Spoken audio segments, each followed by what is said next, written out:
So very good morning student.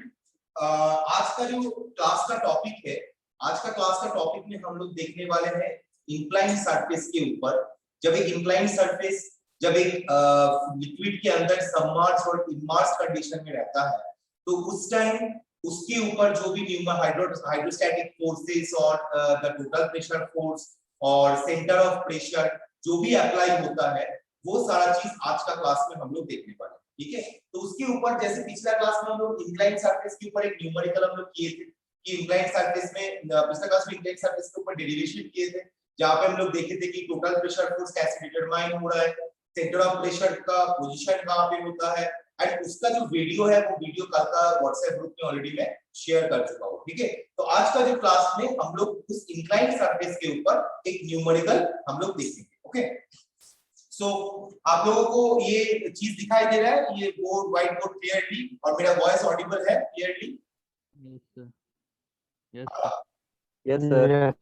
Okay, तो question में बोला गया है कि a rectangular plane surface 2 metre wide, एक रेक्टेंगुलर प्लेन सरफेस है जो 2 मीटर वाइड है एंड 3 मीटर डीप, मतलब उसका जो थिकनेस है वो है 2 मीटर और उसका जो हाइट है वो है मेरा 3 metre. In water in such a way that its plane makes an angle 30 degree.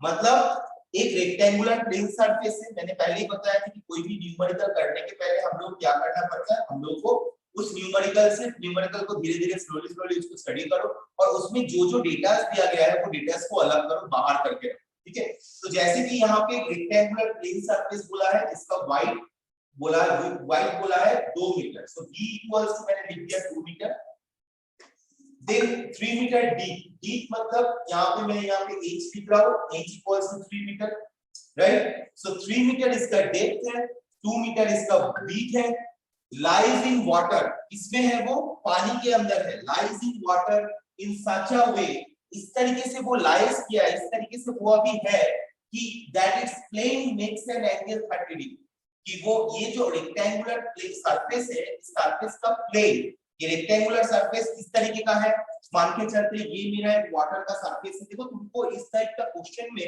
तुम लोगों को क्या करेगा, ड्राइंग खुद से बनाना पड़ेगा। ड्राइंग तुम लोगों को इस क्वेश्चन में बोला नहीं जाएगा, ड्राइंग तुम लोगों को खुद से बनाना पड़ेगा। ठीक है, तो यहाँ पे मैंने एक वाटर का सरफेस मैंने यहाँ पे ड्रॉ किया जिसके यहाँ पे वाटर है, राइट, और एक रेक्टेंगुलर प्लेन बॉडी मान के चलते इसका जो फ्रंट व्यू है, इसका फ्रंट व्यू रेक्टेंगुलर है, तो ये रेक्टेंगुलर फ्रंट व्यू का जो विड्थ है, वाइड है, ये मेरा 2 मीटर है, ये मेरा 3 मीटर है। ठीक है, ये मेरा 2 मीटर है और ये मेरा 3 मीटर है। ये इस तरीके से लाई किया है that its plane makes an angle 30 degree with the free surface of water. इसका मतलब ये इस तरीके का एक फ्री सरफेस ऑफ वाटर में एक रेक्टेंगुलर प्लेन को हम लोग इस तरीके से रखते हैं।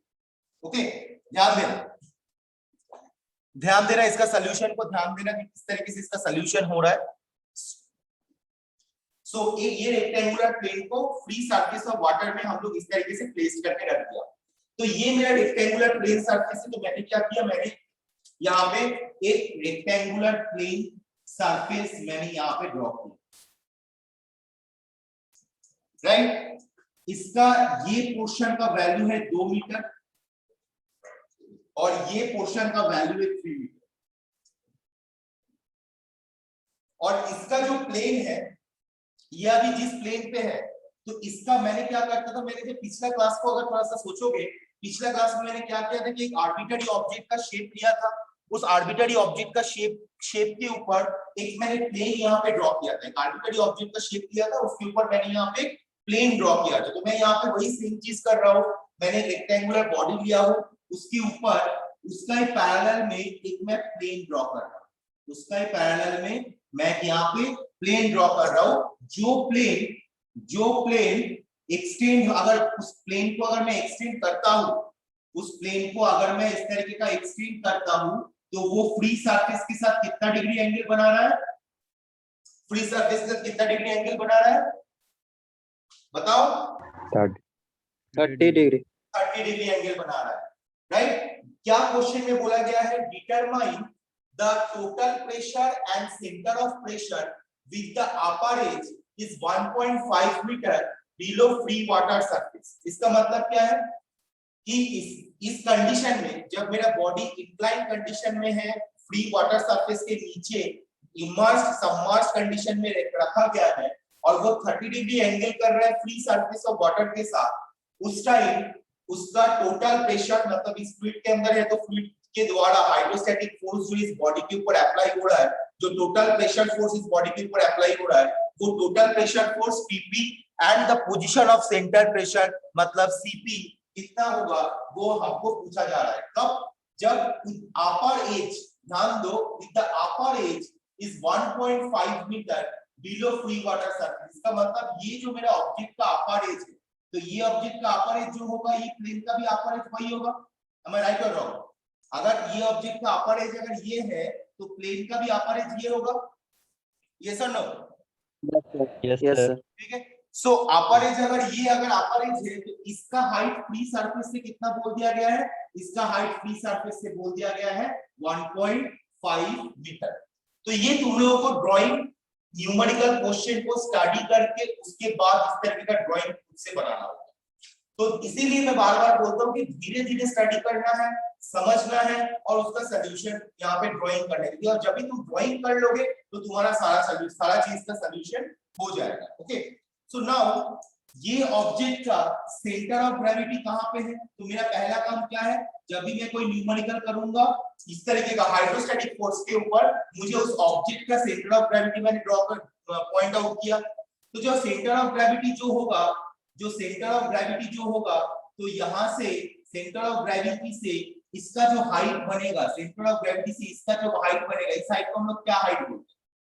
इसको हम लोग क्या बोलते हैं? जब हम लोग फ्री वाटर सरफेस से यहाँ तक का हाइट लेते हैं, इस हाइट को हम लोग क्या हाइट बोलते हैं? Anyone please answer.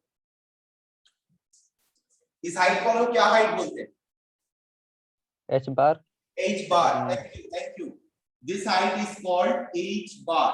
और उसके नीचे सेंटर ऑफ प्रेशर को हम लोग को ड्रॉ करना पड़ता है, क्योंकि हमेशा सेंटर ऑफ प्रेशर जो सीपी का पोजीशन होता है वो सेंटर ऑफ ग्रेविटी के नीचे रहता है। तो यहाँ पे मैंने सेंटर ऑफ प्रेशर ड्रॉ किया और ये सेंटर ऑफ प्रेशर को अगर मैं फ्री वाटर सरफेस पर दूंगा तो इसको हम लोग क्या हाइट बोलते हैं?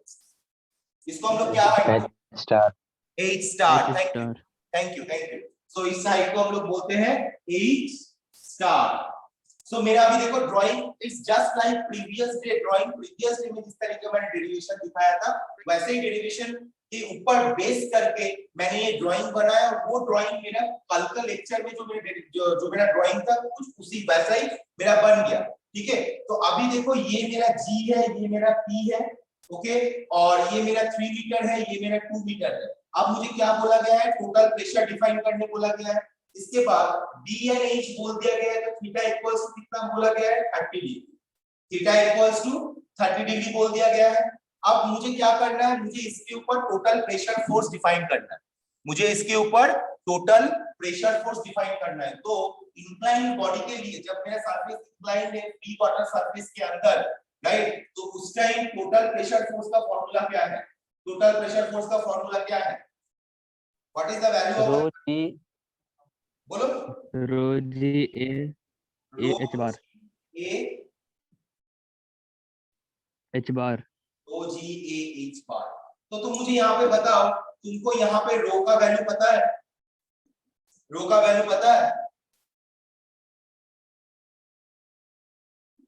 वैल्यू क्या होगा?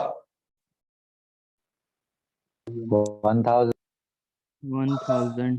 1000 क्या? किलोग्राम पर metre cube. kg per metre cube. क्यों ये मैंने लिखा? क्योंकि मुझे बोल दिया गया है, देखो ये टर्म यहाँ पे वाटर क्लियरली बोल दिया गया है। ओके, यहाँ पे क्लियरली बोल दिया गया है कि ये वाटर में है, तो फ्लूइड का मैंने डेंसिटी मुझे पता है, वाटर का density 1000 kg per metre cube. Now g का वैल्यू मुझे पता है, that is 9.81 metre per second square. Now what is the value of a? a equals to मैं क्या लिखूंगा? a इक्वल्स टू 2 क्या? into 3. हाँ, 2 into 3. और एक बार 2 into 3. 2 into 3 बेस इंटू मतलब हाइट। जो मेरा विड्थ जो बोल दिया गया है ना, तो 2 metre wide and 3 metre deep, तो मैं एरिया क्या लिख रहा हूँ? 2 into 3 equals to 6 metre square. अब मेरा सवाल आ रहा है कि what is the value of h bar. H bar equals to क्या होगा? एच बार इक्वल्स टू क्या होगा बताओ मुझे। अब मुझे एच बार मैं कैसे निकालूंगा बताओ।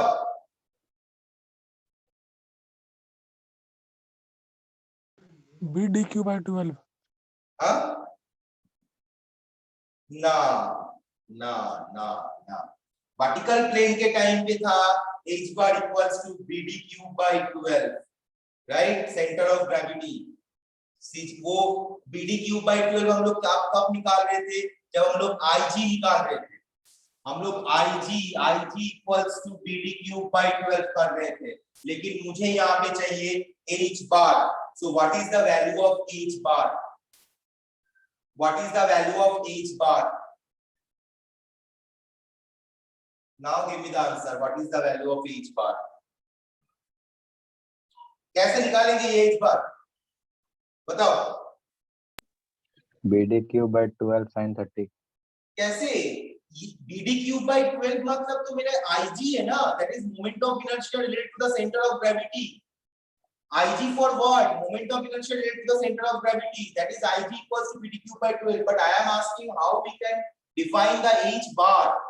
h bar ये हाइट मैं कैसे निकालूंगा? ये हाइट मैं कैसे निकालूंगा? मैं प्रोसीड करूं? मैं समझा दूं? मैं समझा दूं? Yes, sir. अब ध्यान से देखना, ठीक है। मैं इस ड्राइंग में कोई छेड़छाड़ नहीं कर रहा हूँ, ठीक है। मैं एक ग्राफ कर रहा हूँ ड्राइंग। ये मेरा प्लेन है, ध्यान से समझना, ये मेरा प्लेन है, this plane is this plane. ये मेरा रेक्टेंगुलर ऑब्जेक्ट है, जिसका ये है कितना, मेरे साथ कोऑर्डिनेट करो, 3 मीटर, ठीक। इसको अगर मैं एक्सटेंड करता हूं तो ये मेरा कितना एंगल शो कर रहा है? 30 डिग्री। 30 डिग्री। ये मेरा जो हाइट है, ये हाइट कितना है? ये हाइट कितना है? 1.5, ठीक, ओके। मेरा इस ऑब्जेक्ट का सेंटर ऑफ ग्रेविटी कहां पे है? यहाँ पे सेंटर ऑफ ग्रेविटी है, राइट। तो और ये मेरा एच बार है, कैसे मैं ड्रॉ करूंगा? इससे पैरेलल ऐसे और इससे ऐसे ड्रॉ करूंगा, ठीक है। ये मेरा एच बार है, मुझे डिफाइन करना है एच बार। अब मेरा सवाल है कि मैं एच बार कैसे डिफाइन करूंगा, राइट। तो देखो ध्यान देना, मेरा यहाँ पे एक ट्रायंगल शेप क्रिएट हुआ है, यस और नो? Yes sir. ओके। अगर मैं ध्यान देना, अगर मैं ये जो जहां पे ये 1.5 मीटर यहाँ पे टच किया है, ठीक, अगर मैं यहां से एक परपेंडिकुलर लाइन इस तरीके से ड्रॉ करता हूं, अगर मैं यहाँ देखो ये 1.5 मीटर है यहाँ से लेकर यहाँ तक, और यहाँ से मैं अगर एक स्ट्रेट लाइन ड्रॉ करूंगा तो मैं बोल सकता हूँ this plus this equals to 1.5 metre. देखो क्लियर है कि नहीं? थोड़ा याद करके बता, समझ के बता। ये मेरा 1.5 मीटर है, कोई समझने में दिक्कत नहीं है क्योंकि क्वेश्चन में बोला गया है। यहां से मैं मतलब अगर मेरा एक ऐसा लाइन है और मेरा अगर एक ऐसा लाइन है, ठीक है, इसका वैल्यू 1.5 मीटर है, तो मैं अगर इस तरीके से काट दूं जैसे मैंने यहाँ पे किया हो, तो फिर मैं बोल सकता हूँ कि this distance is also equals to 1.5, बोल सकता हूँ कि नहीं? Yes, sir. बाकी क्लास बोल सकते यस। ओके। सो ये मेरा यहाँ से लेकर यहाँ तक मेरा कितना बन गया? 1.5। अब मुझे कितना चाहिए? मुझे ये होल डिस्टेंस चाहिए। मुझे मिला है 1.5 इतना तक, लेकिन मुझे ये होल डिस्टेंस चाहिए, ठीक है, मुझे ये होल डिस्टेंस चाहिए। अब मुझे बताओ कि ये एंगल और ये एंगल ये दोनों इक्वल है और नॉट? ये एंगल और ये एंगल ये दोनों इक्वल है या नहीं? Equal है sir. दोनों एंगल इक्वल है। कैसे इक्वल है? कैसे इक्वल है? ये एंगल, ये एक पैरेलल लाइन है, यहां पे इस तरीके से टच किया, ठीक, अगर सेम एक पैरेलल लाइन मैं यहाँ पे ड्रॉ करूंगा तो इसका जो एंगल बनेगा इसका भी बड़ी एंगल बनेगा, am I right or wrong? Yes, sir. Right. Yes, sir. तो फिर Yes, ये एंगल मेरा 30 डिग्री बन गया। यहाँ पे जो मैंने एक एंगल बनाया हूँ ये एंगल मेरा 30 डिग्री बन गया है। इसका मतलब मैं कैसे बनाया हूँ, मेरे पास जो बना है ये मेरा 30 डिग्री बन गया, यहाँ इससे लेकर ये 1.5 है। अब तुमको क्या पता है कि ये जो मेरा हाइपोटेन्यूज का हाइट, ये जो मेरा हाइपोटेन्यूज का लेंथ, ये लेंथ का वैल्यू तुमको पता है, ये वाला लेंथ, ये जो हाइपोटेन्यूज का लेंथ का तुमको पता है, थोड़ा सोच के बताओ। ये मेरा 3 मीटर है और मुझे चाहिए ये अपर एज से इतना तक, तो ये हाइपोटेन्यूज 3/2. कितना होगा? 3/2. 1.5. 1.5. Thank you. सो ये हाइपोटेन्यूज का जो, देखो मैं यही क्वेश्चन तो फिर यहाँ पे मैं बड़ा करके कर रहा हूँ, तो इसका आगे कितना हाइट बना 1.5, राइट। अब मुझे बताओ कि अगर मुझे टोटल इतना डिस्टेंस चाहिए, जो मेरा एच बार है, अगर मुझे टोटल इतना डिस्टेंस चाहिए जिसमें मुझे इतना मिल गया, तो मुझे इतना निकालने के लिए ये ट्रायंगल में 30 डिग्री इसका एंगल का वैल्यू है, ये हाइपोटेन्यूज का लेंथ 1.5 मीटर है, तो मैं क्या इसको निकाल पाऊंगा? इतना पोर्शन जो बच गया है इसका वैल्यू मैं निकाल पाऊंगा? बताओ। Yes, sir. निकाल पाऊंगा, कैसे निकाल पाऊंगा? ये मुझे बताओ कि कैसे निकाल पाऊंगा, कैसे निकाल पाऊंगा?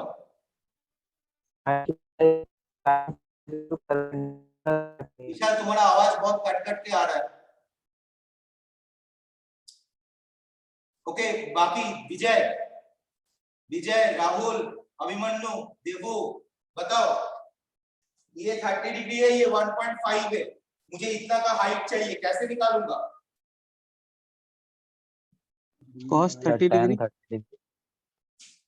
cos 30 डिग्री, sin 30 डिग्री होगा सर। एक सेकंड। हाँ, यूआर, तुम लोग जो बोलोगे ऑब्वियसली तुम वो सही है, लेकिन यहाँ पे क्यों गलत है? बोलना कोई मना नहीं है, मैंने कल भी बोला, गलत बोलो सही बोलो लेकिन बोलो। तो यहाँ पे cos हम क्यों नहीं यूज करेंगे, ध्यान दो। cos थीटा इक्वल्स टू क्या होता है? ट्रायंगल के केस में cos थीटा इक्वल्स टू क्या होता है?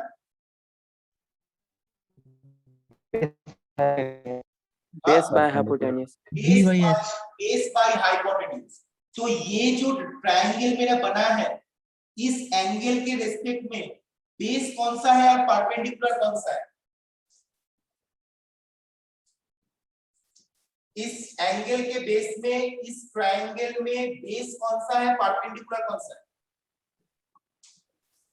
बोलो।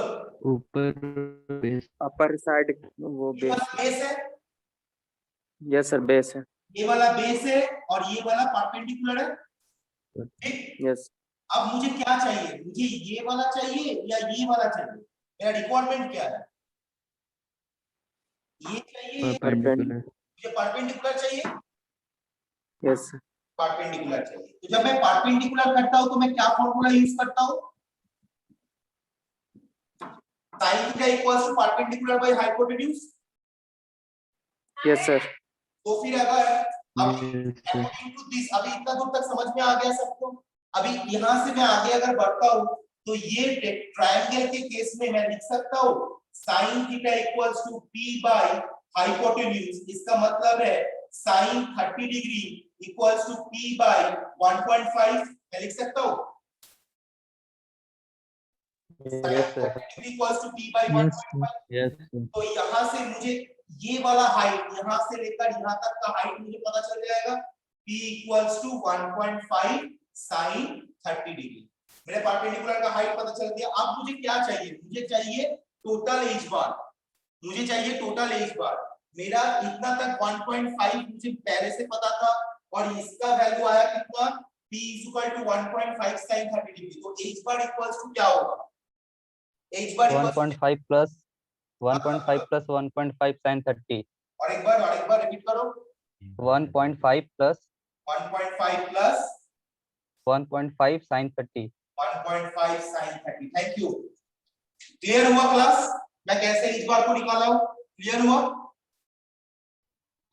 Yes, sir. Yes, sir. बाकी स्टूडेंट्स क्लियर हुआ? Yes, sir. Okay Yes, sir. Okay so इसको मैं अभी साफ कर देता हूँ। सो h बार का वैल्यू आया 1.5 प्लस 1.5 sin 30 डिग्री। तो मुझे h बार का वैल्यू यहाँ से मिल जाएगा। h बार का वैल्यू अगर मैं कैलकुलेशन करूंगा तो इसका जो वैल्यू आता है वो है 2.25 मीटर। अब मैं यहाँ पे डायरेक्ट पुट करूंगा 1000 into 9.81 into एरिया का वैल्यू जितना है 6 into 2.25। इसको अगर कैलकुलेशन करेंगे तो मेरे टोटल प्रेशर फोर्स का वैल्यू आ जाएगा। तो टोटल प्रेशर फोर्स का वैल्यू कितना आ रहा है 132435 Newton. 132435 Newton total pressure force का मेरा वैल्यू आ गया। अब और मुझे क्या पूछा गया है, what is the value of centre of pressure with the what is the value of centre of pressure. तो सेंटर ऑफ प्रेशर का क्या फार्मूला था इंक्लाइंड सरफेस के लिए, कोई मुझे बोलो सेंटर ऑफ प्रेशर का क्या फार्मूला था? IG sin square theta और by AH bar plus Rahul और एक बार स्टार्टिंग से बताओ। IG sin square theta H star is equal to IG sin square theta sin square theta by AH bar by AH bar plus H bar। plus H bar। Thank you. So H star का जो inclined surface के लिए पिछला दिन का class में derivation किया गया था वो उसका वैल्यू था IG sin square theta divided by AH bar plus H bar। Okay अब मुझे देखना है कि इसमें मुझे मेरे पास क्या क्या वैल्यू मेरे पास मोल है। तो मैं देख पा रहा हूं यहाँ पे H bar का वैल्यू मुझे पता है, H bar का वैल्यू मुझे पता है, A का वैल्यू मुझे पता है, थीटा का वैल्यू मुझे पता है। तो क्या नहीं पता है, IG का वैल्यू मुझे पता नहीं है। तो IG इक्वल्स टू क्या होता है, IG इक्वल्स टू क्या होता है, BD cube by 12। तो IG इक्वल्स टू होता है BD cube by 12, BD cube by 12। तो यहाँ पे मैं IG B का जगह में 2 एंड D के जगह में 3 होल क्यूब बाय 12 इसको अगर कैलकुलेशन करेंगे तो मेरा BD क्यूब बाय 12 का जो वैल्यू आएगा that is my 4.5 metre to the power 4। तो मैं यहाँ पे क्या करूंगा 4.5 into sin of 30 degree whole square plus H bar का वैल्यू कितना है डिवाइडेड बाय 6, A का वैल्यू 6 into H बार का वैल्यू 2.25 प्लस H बार का वैल्यू 2.25। इसको अगर कैलकुलेशन करेंगे तो H स्टार का वैल्यू आएगा 2.33। देखो अब कैसे कैलकुलेशन से भी मुझे पता चल रहा है कि मेरा न्यूमेरिकल सही है क्योंकि H बार का वैल्यू 2.25, ये मेरा H बार था जिसका वैल्यू 2.25 और ये मेरा H स्टार था थोड़ा सा ज्यादा था H स्टार, तो इसका वैल्यू आया 2.33। तो 2.25 ज्यादा है, 2.33 ज्यादा है,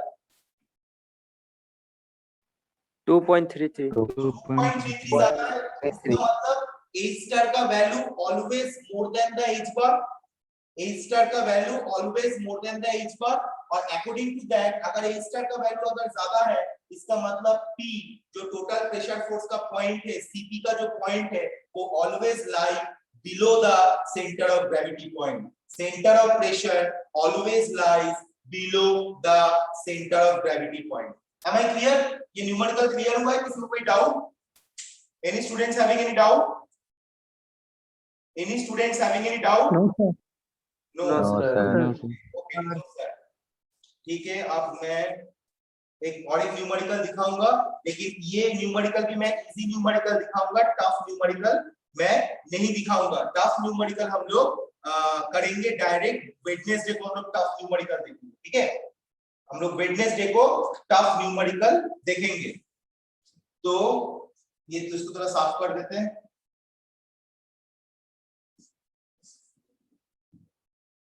मंडे ट्यूसडे मेरा फ्लूइड मैकेनिक्स का क्लास नहीं होगा। ठीक है, मंडे ट्यूसडे मेरा फ्लूइड मैकेनिक्स का क्लास नहीं होगा। अच्छा, और एक चीज न्यूमेरिकल शुरू करने के पहले एक चीज बोलना चाहता हूँ कि आज 19 जून असाइनमेंट सबमिशन का लास्ट डेट है।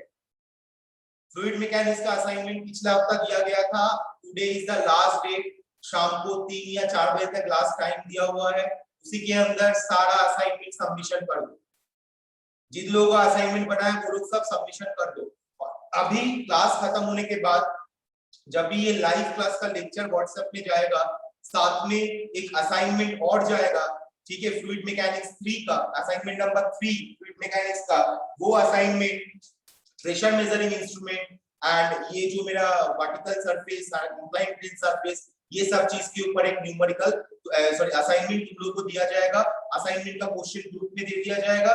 इसका जो असाइनमेंट 3 का जो लास्ट सबमिशन डेट होगा वो होगा 26 जून 2021 को असाइनमेंट 3 का लास्ट सबमिशन डेट है। ठीक है, किसी को कोई कुछ पूछना है?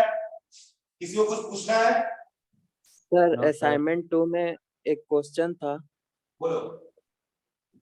सर, 6 नंबर क्वेश्चन था, उसमें इन्वर्टेड सिंगल कूलम मैनोमीटर के बारे में तो डिटरमाइन करना है प्रेशर को। हम्म, तो इन्वर्टेड सिंगल कूलम मैनोमीटर तो नहीं बताए थे, तब उस टाइप का बताए नहीं थे। अच्छा, अब क्लास को मैं पूछूंगा, क्लास में क्या इन्वर्टेड ट्यूब मैनोमीटर बताया था या नहीं बताया था?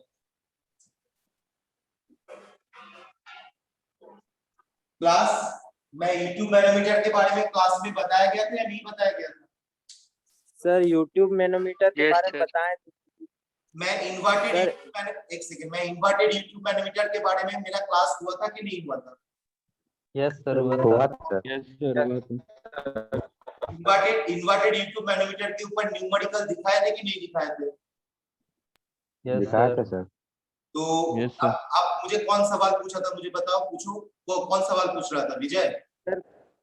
सर क्वेश्चन में single inverted single column manometer. Single column manometer के बारे में विजय, सिंगल कॉलम मैनोमीटर के बारे में भी क्लास हुआ था एंड सिंगल कॉलम मैनोमीटर के ऊपर भी न्यूमेरिकल दिखाया गया था। इन्वर्टेड यूट्यूब मैनोमीटर के ऊपर भी क्लास हुआ था, उसके बारे में भी न्यूमेरिकल क्लास में हुआ था।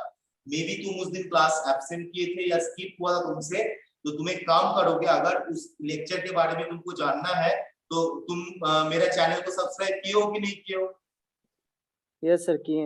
अगर चैनल मेरा सब्सक्राइब किए हो तो मेरे चैनल में एंटर करने के बाद वहां पे लिखना तुमको जो टॉपिक, प्रेशर मेजरिंग इंस्ट्रूमेंट हो या विस्कोसिटी हो, सरफेस टेंशन हो, या तो अभी तक जो टॉपिक कंप्लीट करवा चुका हो, कोई भी टॉपिक के ऊपर तुम लोग अगर वहां पे सर्च करोगे टॉपिक के नाम से, तुमको उस topic related lecture, video lecture मिल जाएगा। ओके सर तो क्वेश्चन में sir inverted single column manometer है sir. Inverted incline single inclined है वो, it's not a inverted, this is a inclined single column manometer. वही पूछ रहे थे। ठीक है, this is Yes. inclined single column manometer. Okay, so Shubhajit है क्लास में? एक क्वेश्चन था सर। यस सर, सेंड कर दिए हैं। ओके, सेंड कर सर। दिया। ओके, पूछो दिशन। सर क्वेश्चन में दो 4 नंबर का है सर, तो एक को बनाना है या दोनों को बनाना है?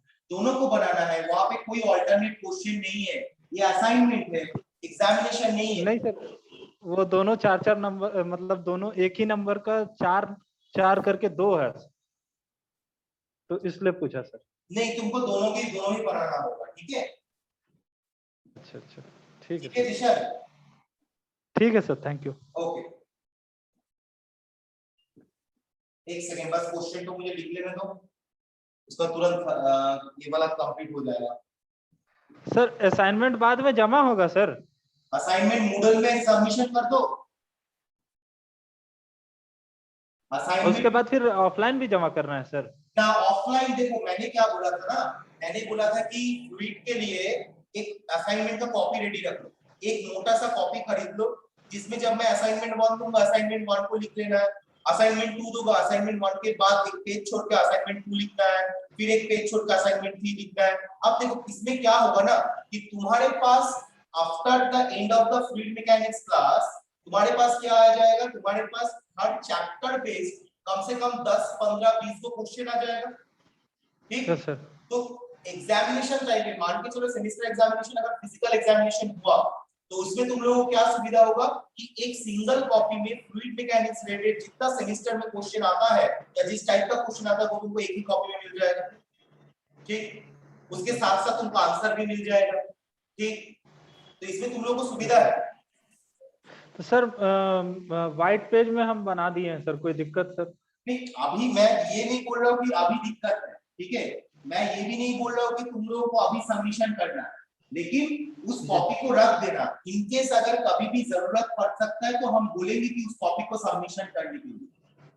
इन केस अगर जरूरत पड़ता है। सर हम तो कॉपी पे नहीं बनाए सर, व्हाइट पेज पे बनाए हैं, तो फिर से बना ले कॉपी में सर। व्हाइट पेज पे बना दिए, कोई दिक्कत नहीं है, बट नेक्स्ट असाइनमेंट के लिए तुम लोग कॉपी रेडी करो, एक ही कॉपी करो, उसी कॉपी पे जितना असाइनमेंट देके सारा असाइनमेंट लिखते जाओ। ठीक है, ठीक है सर, ओके, थैंक यू।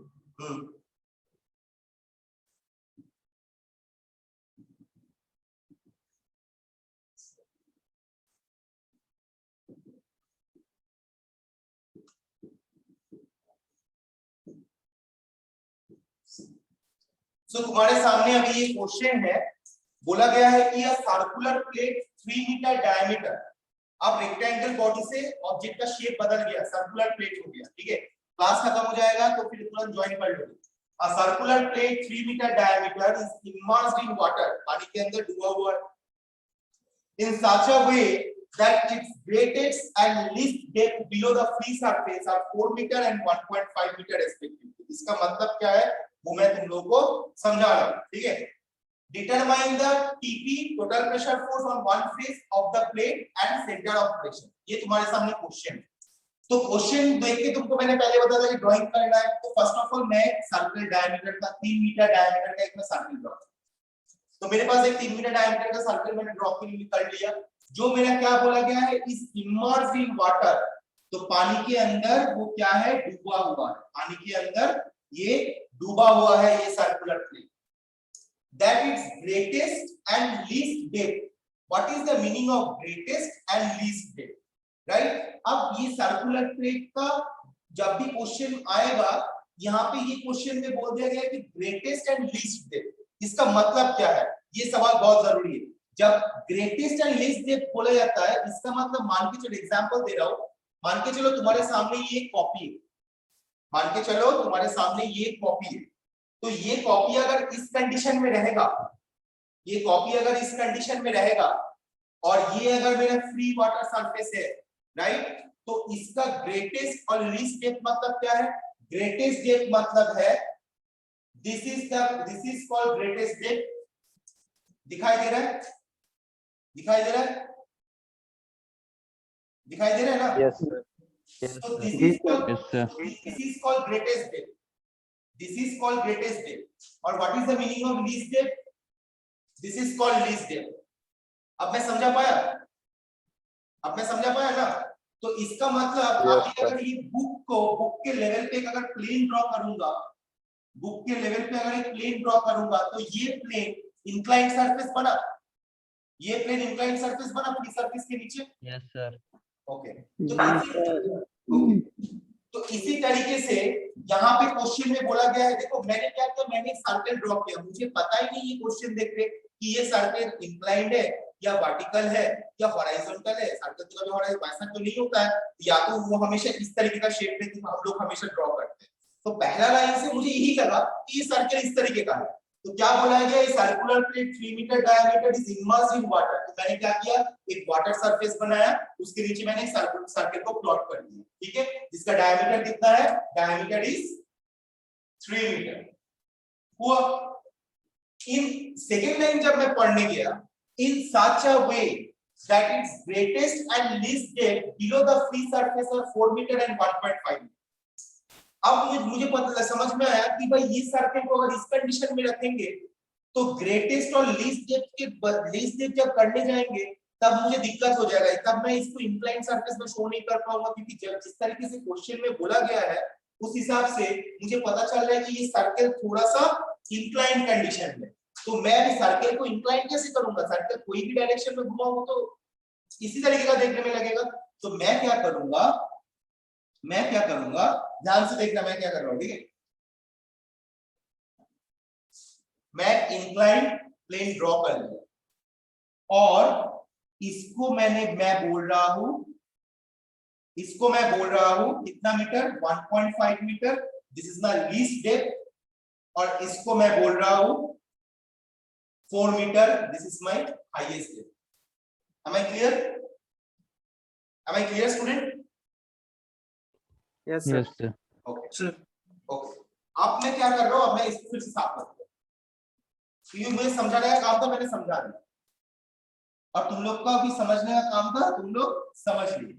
अब मैं क्या कर रहा हूँ, जैसे मैंने डेरिवेशन वाला ड्राइंग किया तो वैसे डेरिवेशन वाला ड्राइंग करूंगा। मैं क्या किया, वो जो मैंने इस तरीके से बीच में ड्रॉ किया, मैं उसको यहाँ पे ड्रॉ कर, क्योंकि मैंने क्या करता था डेरिवेशन में, एक आर्बिट्ररी ऑब्जेक्ट शेप का ऊपर में मैंने वो प्लेन को ड्रॉ किया, तो मैंने यहाँ पे एक प्लेन ड्रॉ कर लिया और इसका यहां से लेकर यहां तक 1.5 मीटर कर दिया हूं, और इसका जो ये डेप्थ, ठीक है, मैं डॉटेड लाइन से शो कर दे रहा हूं, मैं डॉटेड लाइन से शो कर दे रहा हूं।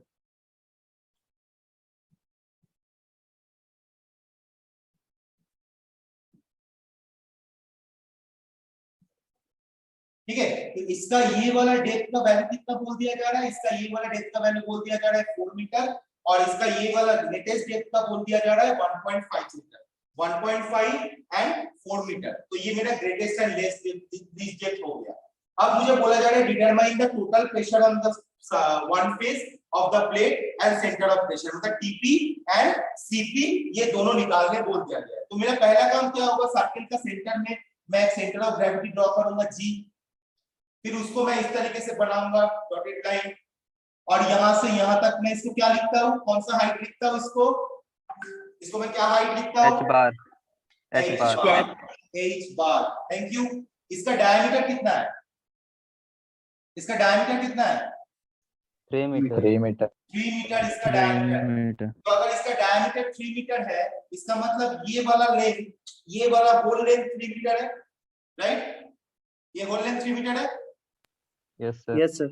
अगर Yes, ये sir. होल लेंथ 3 मीटर है, ध्यान देना, अगर ये होल लेंथ 3 मीटर है तो इस लेंथ का वैल्यू कितना होगा, इस लेंथ का वैल्यू कितना होगा 1.5 1.5 1.5। तो इस लेंथ का वैल्यू मेरा बना 1.5, इसका 1.5 हो गया, ये मेरा h बार। ठीक है, अब क्लास खत्म हो जाएगा तो तुरंत ज्वाइन कर लेना, ठीक है। तो ये मेरा 1.5 बना। अब मेरा काम क्या है, मुझे एंगल पता नहीं, लेकिन मैं इंक्लाइन सरफेस का ड्राइंग कर रहा हूं और मुझे एंगल पता नहीं, तो मैं क्या करूं, मैं किस तरीके का बनाऊंगा, हाँ